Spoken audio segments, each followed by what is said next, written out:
Senator, thanks for joining us. So Senate Democrats face a big decision this week, voting for a Republican spending bill that makes no concessions for what Democrats want, or vote no and block it and likely be part of a vote that will shut down the federal government. How do you plan to vote? Well, let's look at what we actually want to see get done, which is that, first of all, the Republicans are in charge of this process right now. And what we've seen with Speaker Johnson is that he walked away from the bipartisan talks. We have talks ongoing right now. And what I support is an effort that's the same thing that the Republican chair of appropriations, Cole, supports, which he says that a bipartisan deal would be better than a CR. What we see with Chairwoman Susan Collins, she wants to be able to move forward. So what I want to see get done is a 30-day extension for us to be able to continue these bipartisan talks and then to actually be able to come up with a congressional deal rather than just kick the can down the road with a CR for the rest of the year, which is what Speaker Johnson wants, because, again, he's abdicating his responsibility. He's really showing just how bad he is at governing right now. And it's something that, again, he's the one that's walking away from this bipartisan talk right now. And I'll hope that he gets back into the talks so we can continue and finish the job. So just to be clear, if Speaker Johnson's CR ends up on the floor of the Senate, you will vote no? No, that's not what I'm saying, Jake. What I'm saying is, first and foremost, we need to see what happens in the House. You know, again, I was in the House of Representatives when Speaker Johnson became Speaker. He is very bad at legislating, very bad at keeping his caucus together. So I'm not certain what's going to happen there. But what I'm hopeful is that, you know, I'm trying to push, and I think a lot of us are trying to push one last time to see if we can get these bipartisan talks going. I can't tell you how many Republicans that I talk to in the Senate, in the House, that are frustrated as well behind the doors that Congress's roles and responsibilities are being whittled away, usurped by President Trump. And this is a place where we can reassert and say that, yes, we are the part of the government, the branch of government that's in control of the appropriations, in control of the funds. We should reassert that right now. And that's what I hope that the Republicans in the House and the Senate agree to, and we can restart these bipartisan talks and actually get things done. Right, but that doesn't look like it's going to happen. And you keep talking about asserting, and I'm just saying, if you don't have a bipartisan bill, will that be a no vote? It's a pretty simple question.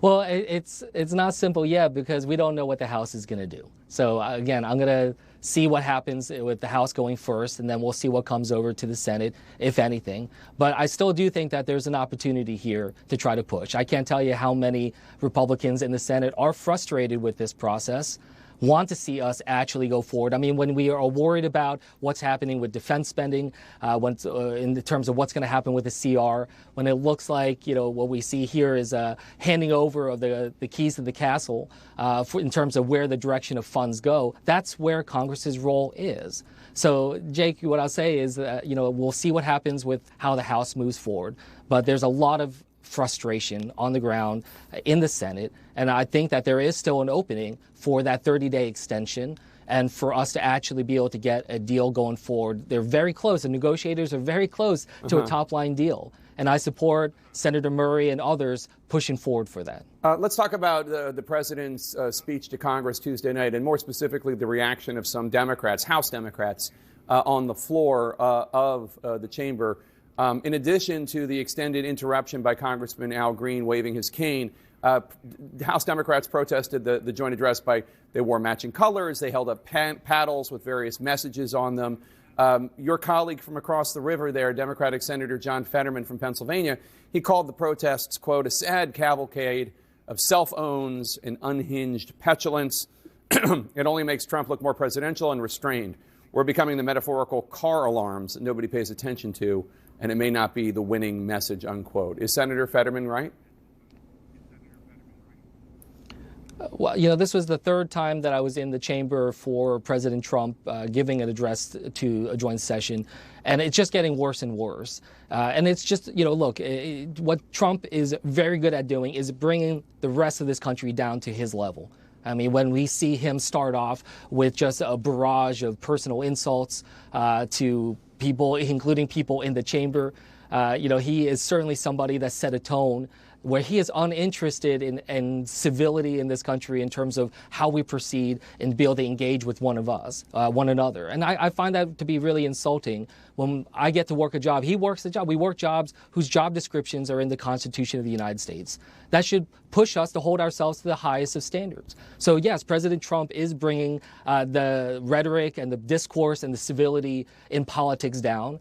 I don't like that type of behavior that I see across the board, across the entirety of that chamber, whether it's what we've seen with Marjorie Taylor Greene in the past or people on my side of the aisle. I do think we want to hold ourselves up to a standard. But what we see is that it's Donald Trump that's the one that's bringing our politics down to a level of incivility that I think the vast majority of Americans can't stand. So let me ask you about a vote you took in the last few days. You and nearly every other Senate Democrat voted this week to block a GOP bill that would have banned transgender athletes from playing in women's sports.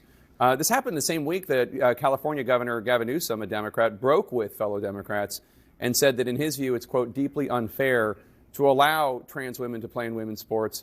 What do you say to that? Do you agree that it's unfair? Well, what I agree is that we want to make sure that these decisions are made by the communities, by the schools and others that are the ones closest to us and then understand. What we know is that we're talking about a handful of people, a handful of athletes around the country. These decisions can be made in a way that doesn't require the entirety of the federal government to come in on top of that. You know, what I'll just say to the American people here is that the Republicans, Trump in particular, he's trying to make this about safety, but it's not about safety and security of our kids. You know, I got a 7-year-old and a 9-year-old. If it was about safety and security, then maybe we would have seen Trump and the Republicans do something about the 330 school shootings that we had last year, which I'm terrified of, having 2 elementary school kids, or about the 1 in 5 kids in this that goes to school hungry and isn't able to have enough food in their stomachs to be able to get through the day. So it's not about safety and security, it's about politics. And that's what I find just so offensive about this, as someone who is worried about the state of our education system. And we see this right now at a time when, you know, the President Trump is about to try to initiative to gut the entire Department of Education and trying to damage what I believe is a common good in this nation when it comes to our education. So that's something that I just really wanted to make clear. This is not about safety and security. It's all about the politics. All right, Senator Andy Kim of New Jersey, thank you so much. Good to see you, sir. His job is to bring American hostages home, and that led to an unprecedented official U.S. meeting this week with a group that the U.S. government classifies as a terrorist group. Did that sit-down work? That's next. Welcome back.